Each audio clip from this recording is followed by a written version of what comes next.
हरि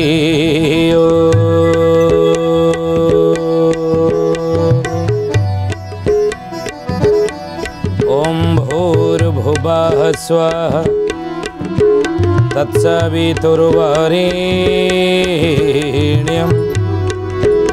भर्गो देवस्य धीमहि धियो यो नः प्रचोदयात्।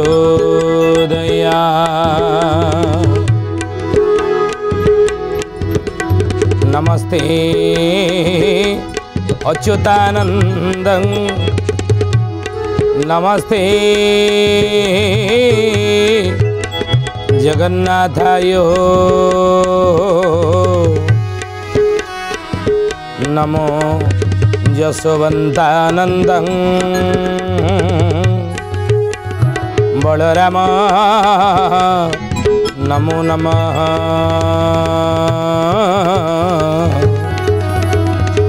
बलराम नमो नमः।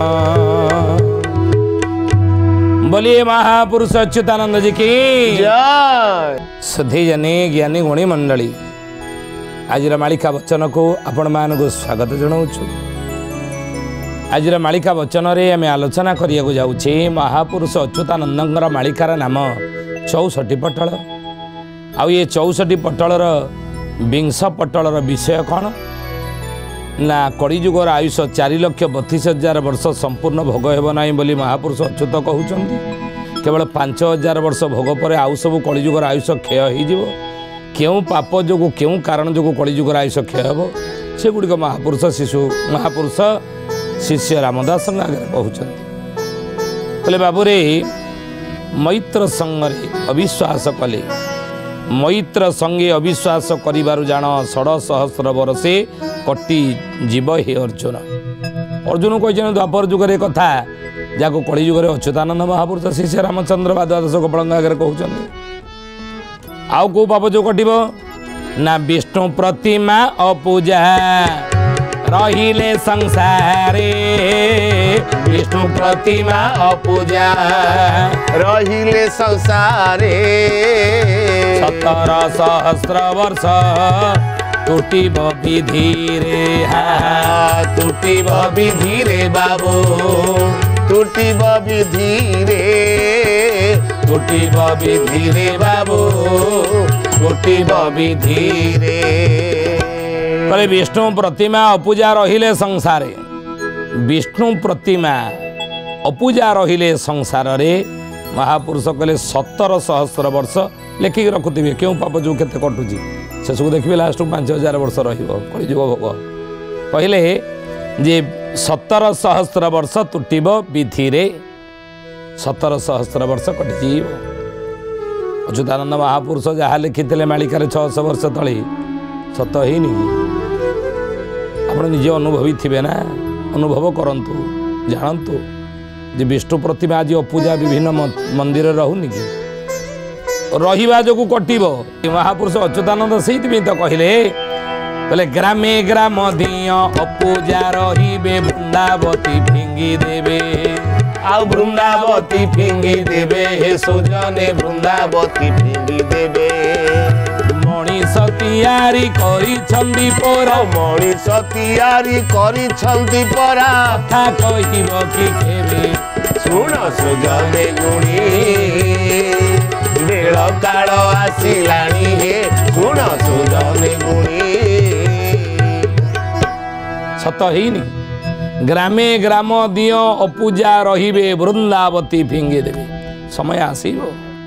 हे रामचंद्र जहाँ मुझे तुम आगे कहीदे जाऊँगी कलिजुगर भविष्य गाँव दिय देवता को ठीक समय लोक मैंने पूजा करुले नहीं सका उठिला क्षणी ग्राम देवती पूजा हे ग्राम देवती बाघर टे हो व्रतकर हो पुनई पर्व हो प्रथम आम ग्राम देवती पूजा करवा ना नहीं मानुले लोके गाँव दिय देवता को मानुले ग्राम देवती की पूजा करुले कौन मानसिक हेले गाँ देवती पाखे मानसिक करुले कौन कार्य जदि बाहर थे चाकरी हो व्यवसायटी हो भी कौन मांगलिक कार्य हो आगे गाँ देवता को गाँ दिय देवता को पूजा करुले अच्छी जहाँ लिखिते आज सत ही ग्रामे ग्राम दियो समय आसो अपूजा रे ठीक समय पूजा हे ना ना ना ठाकुर कौड़े पढ़ी जाऊँ ना कौन ए मंदिर तो अच्छे कौड़े जी आज 7टा बेले पूजा है काली 8टा बेले आज मोर अन्य कम था कौन करवा घर को विलम्ब आसिले जाऊँगी ग्राम देवती पूजा ही ना जाऊँ पूजा करदेवी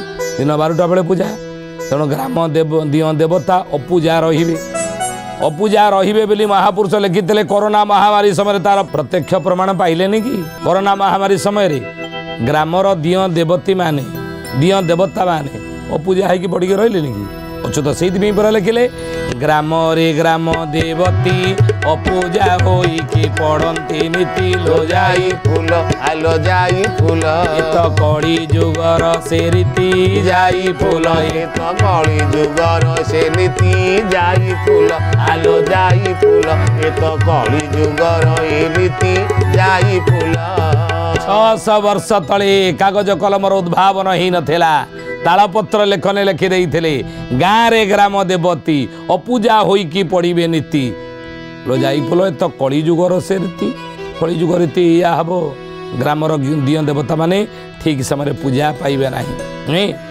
ग्रामे ग्राम दियो अपूजा रहिबे वृंदावती फिंगी देबे मनीष पुणिया कहिसति परा कथा कहिबो कि केबे तो मनीष तैयारी करछि मंदिर को मनीष तैयारी करछि मूर्ति की मनीष तैयारी करछि ग्राम देवती की ये कौन केबे कथा कहब आग गोटे कौन पलि जाऊँ ये घटना घटब बोली महापुरुष मालिकार लिखिं आज देखो सत हो तेणु से महापुरुष कही कथा ए जो देवता न कहती कथा न करती केबे ग्रास जन पूजे से जन भुंजे प्रतिमा करिसु बेश प्रतिमा करिसु बेश हे सुजने प्रतिमा करिसु बेश प्रतिमा करिसु बेश हे सुजने प्रतिमा करिसु बेश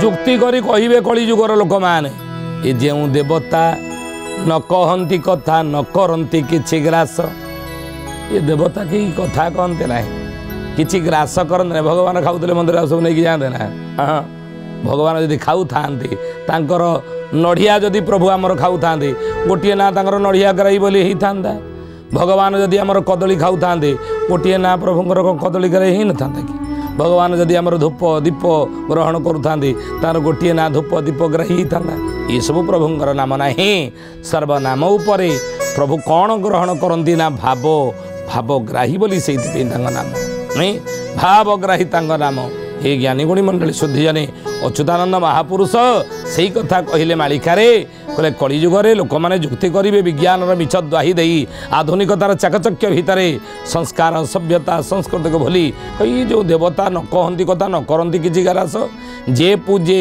से भुंजे जन मन रंजे प्रतिमा करी सुबेश जी पूजा कर सी खाइब भगवान खाइबे ना बोलिए महापुरुष अच्युतानंद जी की श्रद्धे जानी ज्ञानी गुणी मंडली आज मालिका वचन आम आलोचना करुचे विषय कौन ना महापुरुष अच्युतानंद मालिकार नाम हूँ 64 पटल आ ये 64 पटलर विंश पटलर विषय कौन ना कलिजुगर आयुष 4,32,000 वर्ष अच्युत कौन राम संपूर्ण भोग हेब ना केते भोग हेब ना 5,000 वर्ष भोग हेब कहीं भोग हेब ना कलिजुगर मनीष कर पाप कर्म द्वारा ना से पाप गुड़िक कौन क्यों पाप जो केते आयुष कलिर कटब ये विषय तो आम आलोचना करुचे ना कहले बाबूरे विष्णु प्रतिमा पूजा रहिले कलिजुगर आयुष 17,000 वर्ष कटिज ज्ञानी गुणी मंडली महापुरुष वज्रवाणी करिसेंती शिशुआनंद कौन कहले श्री बड़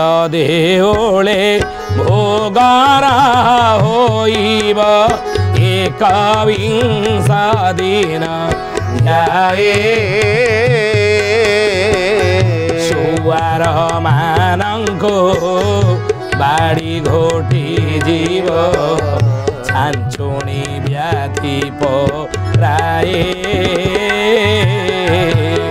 छांचुणी व्याधि प्राय सुजने छांचुणी व्याधि प्राय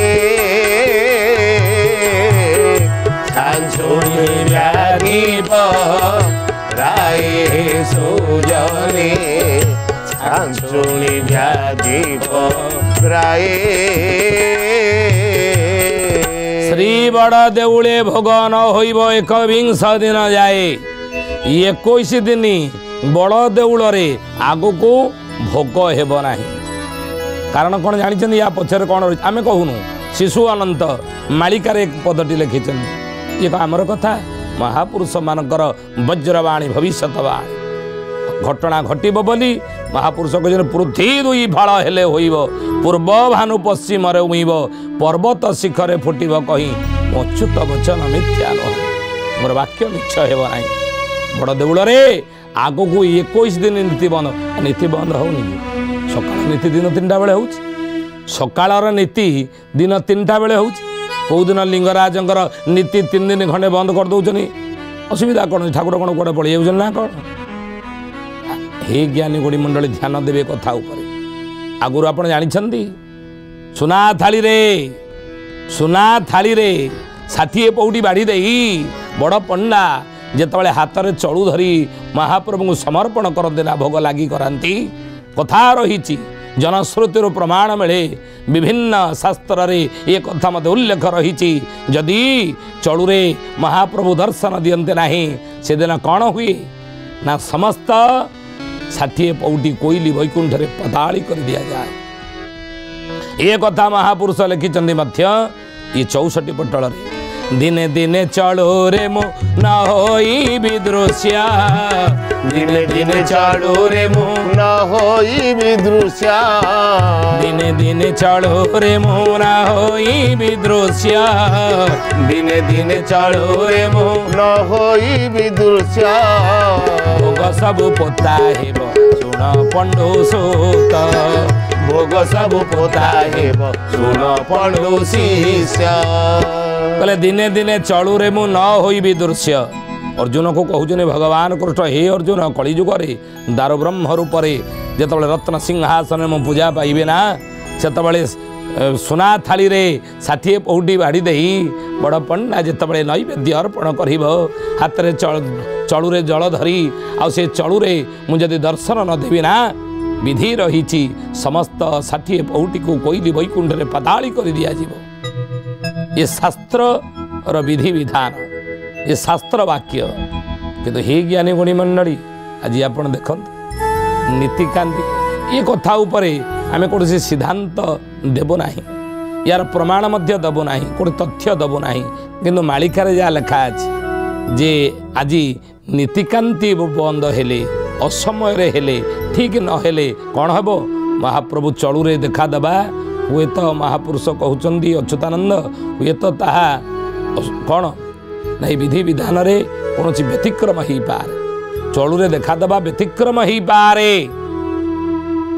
महापुरुष ये बाणी कही तेणु से ଆପଣ ଦେଖୁଛନ୍ତି ମହାପୁରୁଷ ଶିଶୁ ଅନନ୍ତ ଲେଖିଲେ ଆଗକୁ ଶ୍ରୀ ବଡ଼ ଦେଉଳେ ଭୋଗ ନ ହୋଇବ 21 ଦିନ ଯାଏ କେତେବେଳେ ଶ୍ରୀ ବଡ଼ ଦେଉଳରେ 21 ଦିନ ନୀତି ବନ୍ଦ ହେବ ସେ ସମୟଟା କେତେବେଳେ ନା ଲକ୍ଷ୍ମୀ କୋ କହନ୍ତି ଶ୍ରୀ ଜଗନ୍ନାଥ ପ୍ରାଣ ସହି ଶୁଣା क्षेत्र वृतांत श्रीक्षेत्रे मो आओ रहिनी नाही निज स्थान को मो जीवी पलाई से अहो अछि सत्य निज स्थान मोरा रसना पीता से अहो अछि सत्य निज स्थान मोरा ରସନା ଶୀତ ହେ କହୁଅଛି ସତ୍ୟ। ଲକ୍ଷ୍ମୀକୁ ଡାକି କହିଲେ ଲକ୍ଷ୍ମୀ ଲୋ କ'ଣ ହେଲା ମଣିମା ମୁଁ ଆଉ ଶ୍ରୀକ୍ଷେତ୍ରରେ ରହିବି ନାହିଁ। କାହିଁକି ନା ନୀତିକାନ୍ତି ସବୁ ବିଭ୍ରାଟ। ଏଠି ନୀତିକାନ୍ତି ସବୁ ବିଭ୍ରାଟ ହେଉଛି। ସକାଳ ନୀତିକି ଖରାବେଳେ କରୁଛନ୍ତି, ସକାଳ ନୀତିକି ଦିନ 3ଟା ବେଳେ କରୁଛନ୍ତି।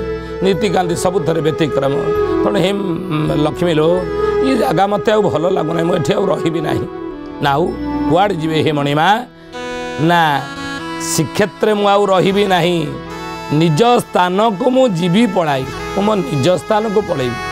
ମା ଲକ୍ଷ୍ମୀ ପଚାରିଲେ ମଣିମା ଆପଣଙ୍କର ନିଜ ସ୍ଥାନ କେଉଁଟା କି? କେଉଁଠିକି ଆପଣ ଚାଲିଯିବେ? କେଉଁଟା ଆପଣ ନିଜ ସ୍ଥାନ? ବୋଲିଏ ମହାପୁରୁଷ ଅଚ୍ୟୁତାନନ୍ଦ ଜୀ କି ଜୟ। ସଧେୟାନେ ଜ୍ଞାନୀ ମଣି ମଣ୍ଡଳୀ। ଆଜିର ମାଳିକା ବଚନରେ ଆମେ ଆଲୋଚନା କରୁଛେ କ'ଣ ନା ମହାପୁରୁଷ ଅଚ୍ୟୁତାନନ୍ଦଙ୍କର ମାଳିକାର ନାମ ହେଲା 64 ପଟଳ। ଏ 64 ପଟଳର ବିଷୟ କ'ଣ ନା କଳିଯୁଗର ଆୟୁଷ 4,32,000 ବର୍ଷ ସମ୍ପୂର୍ଣ୍ଣ ଭୋଗ ହେବ ନାହିଁ, କେବଳ 5,000 ବର୍ଷ ଭୋଗ ହେଇ ଆଉ ସବୁ କଳିଯୁଗର ମନୁଷ୍ୟ କରୁଥିବା ପାପ ଅଧର୍ମ ଯୋଗୁଁ କଳିଯୁଗର ଆୟୁଷ କ୍ଷୟ ହୋଇଯିବ। ଶିଷ୍ୟ ରାମଚନ୍ଦ୍ର ପଚାରିଥିଲେ ଗୁରୁଦେବ କେଉଁ ପାପ ଯୋଗୁଁ କଳିଯୁଗରେ କେତେ ଆୟୁଷ କଟି କେବଳ 5,000 ବର୍ଷ ଭୋଗ ହେବ? ସେଇଟା ଟିକେ ହିସାବ କରିକି ମୋତେ କୁହନ୍ତୁ, ହିସାବ ମୋତେ ଦିଅନ୍ତୁ। ଅଚ୍ୟୁତାନନ୍ଦ ହିସାବ ଦେଉଛନ୍ତି। ବିଷ୍ଣୁ ପ୍ରତିମା ଅପୂଜା ରହିବ, ନୀତିକାନ୍ତି ବିଭ୍ରାଟ ହେବ ବିଷ୍ଣୁ ଏ ମନ୍ଦିର ମାନଙ୍କରେ। ତାହା ଯୋଗୁଁ କଳିଯୁଗର ଆୟୁଷ ମହାପୁରୁଷ କହିଲେ 17,000 ବର୍ଷ କଟିଯିବ। ଲକ୍ଷ୍ମୀ ଏ କଥା ଆମେ ଆଲୋଚନା କରୁଛେ ନା ଆଜିର ବିଷୟରେ। ତେଣୁ ମହାପୁରୁଷ କହିଲେ ବାବୁରେ, ତେଣୁ ଜଗନ୍ନାଥ ମହାପ୍ରଭୁ କହୁଛନ୍ତି ଲକ୍ଷ୍ମୀ ଲୋ ମୁଁ ଆଉ ଏଠି ରହିବି ନାହିଁ ସେଇ କାରଣ ପାଇଁ। ତାହେଲେ କୁଆଡ଼େ ଯିବେ ନା ନିଜ ସ୍ଥାନ ମୋରା ରସନା ହିତ କହୁଅଛି ସତ୍ୟ। ଆପଣ ନିଜ ସ୍ଥାନ କେଉଁଟା କି ନା ନିଜ ସ୍ଥାନ ମୋର ରସନା ସ୍ଥିତ। ରସନା କହିଲେ କ'ଣ? ଜିଭ। ଜିଭକୁ ରସନା କହନ୍ତିନି? ରସନା ସ୍ଥିତ ଏ ରସନା ଉପରେ ଯେଉଁଟା ରହିଛି ଏ ଜିଭ ଉପରେ ରସ ଆସ୍ୱାଦନ କିଏ କରେ? ଆଖି। ଆଖିରେ ଦେଖନ୍ତି, କାନରେ ଆମେ ଶୁଣନ୍ତି, ଏ ଶ୍ରବଣ ଶକ୍ତି। ଆଉ ଏ ଜିଭ ହେଲା କ'ଣ? ସ୍ୱାଦ ବାରେ କି ଜିଭ, ଆଖି ନାକ କାନ ନୁହଁ। ଜିଭ ହିଁ ସ୍ୱାଦ ବାରେ, କେଉଁଟା ଖଟା କେଉଁଟା ମିଠା କେଉଁଟା ଲୁଣିଆ, ଏ ଖାଦ୍ୟଟା ଲୁଣିଆ କି ପିତା କି ଖଟା ମିଠା ଜିଭ ବାରିବ ନା ଆଖି ନାକ କାନ ବାରିବ? ତେଣୁ ଆକୁ ରସନା କହନ୍ତି। ଏ ରସନା ସ୍ଥିତ, ଏଇଟା ମୋ ସ୍ଥାନ। ସ୍ଥିତ କହିଲେ ରସନା କହିଲେ ଜିଭ ଉପରେ କ'ଣ ଅଛି? ସକାଳୁ ଆମେ ଦାନ୍ତ ଘଷି ସାରିଲା ପରେ ଜିଭ ଚେଲାରେ କ'ଣ କାଢ଼ନ୍ତି? ଛତିଆ। ତାପରେ ଛତିଆ ରହିଛି। ତେଣୁ ନିଜ ସ୍ଥାନ ମୋର ରସନା ସ୍ଥିତ। ଅନ୍ୟ ଅର୍ଥରେ ଦେଖିଲେ ଏ ଜିଭର ପଛପଟକୁ ଆପଣ ଯାଆନ୍ତୁ, ଗୋଟେ ଛୋଟ ଜିଭ ରହିଛି। ଆମ ଜିଭର ପଛପଟକୁ ଆଉ ଗୋଟେ ଛୋଟ ଜିଭ ରହିଛି। ସେ ଛୋଟ ଜିଭ ତା ପଛକୁ ଅଛି କ'ଣ ନା ଗୋଟିଏ ଆପଣ ଜାଣିଥିବେ ଗୋଟେ ସରୁ ସୂତା ଗଲା ଭଳିଆ ଗୋଟେ ଫୋଡ଼ଟି ରହିଛି। ତାକୁ କ'ଣ ଋଷିମୁନି ମାନେ କ'ଣ କରନ୍ତି ନା ବଡ଼ ଜୀବ ତଳେ ଯେଉଁ ଗାରଟା ଅଛି ତାକୁ କାଟି ଦିଅନ୍ତି ବାଉଁଶ ପାତିଆରେ। ଏ ବଡ଼ ଜୀବକୁ ଓଲଟେଇକି ଛୋଟ ଜୀବରେ ଘଷିବା ଦ୍ୱାରା ସେଇ ଯେଉଁ କ'ଣ ଫୋଡ଼ଟି ରହିଛି କ'ଣ ନା ସୂତା ସରୁ ସୂତା ଗଳିଲା ଭଳି ଗୋଟେ ଫୋଡ଼, ସେଇଠୁ ରସ ଝରେ। ରସ ଝରେ ଅର୍ଥ ସ୍ୱାମୀ ସ୍ତ୍ରୀ ମିଳନ ସମୟରେ ଯେଉଁ ସୁଖ, ସେଇ ସୁଖ କୁଆଡ଼େ ଅନୁଭୂତ ହୁଏ ବୋଲି ସେତିକି ବେଳେ ଏ କଥା ଋଷିମୁନିମାନଙ୍କର ମତ। ଋଷିମୁନିମାନେ ମତ ଦିଅନ୍ତି। ତେଣୁ ସେଇଠି ଅମୃତ ବ୍ରହ୍ମରନ୍ଧ୍ରରୁ ଅମୃତ ଝରେ। ସେ ଅମୃତ ଯେଉଁ ଅମୃତକୁ ଦେବତାମାନେ ପାଇ ଆଜି ଅମର, ତେଣୁ ସେଇ ଝରେ। ତ ସେଇଥିପାଇଁ କହନ୍ତି ରସନା ସ୍ଥିତ, ଏଇଠାରେ ମୋର ରହିଛି ଦୁଇଟା ଅର୍ଥ। ତେଣୁ ମୋ ନିଜ ସ୍ଥାନକୁ ମୁଁ ପଳେଇ ଯିବି। ମୋ ନିଜ ସ୍ଥାନ ହେଉଛି କ'ଣ? ଛତିଆ। ଆଉ ସେଇ ସମୟରେ ବଡ଼ ଦେଉଳରେ 21 ଦିନ ନୀତି ବନ୍ଦ ହେବ। ଅଚ୍ୟୁତାନନ୍ଦ ମହାପୁରୁଷ ସେଇଥିପାଇଁ କହିଲେ ଛତିଆ ବଟରେ ଆଡ଼ିଆ କମାର ଚାହିଁଛି ପ୍ରଭୁ ପଥକୁ, ଚାହିଁଛି ପ୍ରଭୁ ପଥକୁ। ଶ୍ରୀକ୍ଷେତ୍ର ଯେ 7 ଦିନ ବସିଥିବ ଭକତଙ୍କୁ ଲୋଡ଼ିବାକୁ, ଭକତଙ୍କୁ ଲୋଡ଼ିବାକୁ। ଆଉ ସେଇଥିପାଇଁ ପୁରା ଛତିଆ ବଟରେ ହାଡ଼ିଆ କମାର ପ୍ରଭୁ ପଥକୁ ଚାହିଁଛି। निज स्थान को प्रभु जीवे लक्ष्मी की कहते ये मुझे रही मुझे पलैबी मो निज स्थान ये 7 दिन पे प्रभु रही। अच्छा 7 दिन जदि रही 21 दिन केमी आती बेले 21 दिन बड़ देउल नीति बंद हम बोली ये महापुरुष मत आम कहूँ मालिकार जहाँ लिखा केते सत केते मिथ्या ये कथा भविष्य ही कह बुझे। तेणु महापुरुष कहले कहले बाबूरे से ही समय 21 दिन नीति बंद हम बड़ देउल कहीं 7 दिन छतिया रे जीवा आसवा छतिया पुणी कौन श्रीक्षेत्र को फेरबे अतीत जिते थर महाप्रभु बड़ देउल छाड़ी सेवक मान द्वारा अन्यत्र जाइली अन्यत्र जा गुप्तर पूजा पाइले अन्य स्थान में पुणी बड़ देउल को फेरी ना। तेणु छतिया गले भी भविष्य जदि ये घटनाटी घटे ताले पुणी छतियार प्रभु बड़ देउल को फेरबे। तेणु श्रीक्षेत्र जाई छतियार 7 दिन रही पुणी श्रीक्षेत्र को फेरिया भितर 21 दिन समय ही हो। आउ से 21 दिन महापुरुष कहते श्री बड़ देउल नीति बंद हो बोली मालिकार मत पंचसखा मानकर मत। तेणु हे ज्ञानी गोड़ी मंडली से विष्णु प्रतिमा अपूजा विभिन्न मंदिर रहिले कलिजुगर आयुष 17 सहस्र वर्ष कटिजीव। आउ क्यों पाप जो कलिजुगर आयुष केते कटिब आगामी अध्याय आलोचना करवा। आज तो समय ही आसंद वाणी की विराम दबा श्री प्रभुंकर नाम नहीं जगन्नाथ जगन्नाथ जगन्नाथ पाहि मां जगन्नाथ जगन्नाथ जगन्नाथ रक्ष्य मां जगन्नाथ जगन्नाथ जगन्नाथ पाहि मां जगन्नाथ जगन्नाथ जगन्नाथ रक्ष्य मां महाबाहु महाबाहु महाबाहु पाहि मां महाबाहु महाबाहु महाबाहु रक्ष्य मां महाबाहु महाबाहु महाबाहु पाहि मां महाबाहु महाबाहु महाबाहु रक्ष्य मां। ओम नमो भगवते वासुदेवाय ओम नमो भगवते पुरुषोत्तमाय ओम नमो भगवते वासुदेवाय ओम नमो भगवते पुरुषोत्तमाय। सधेयनी ज्ञानी गुणी मंडली आज आसंतो वाणी के एठारे विराम दबा पुणी आसंत अध्याय भेट होगा रोचु हरिओम शांति शांति शांति सर्वारिष्ट सुशांति भवतु।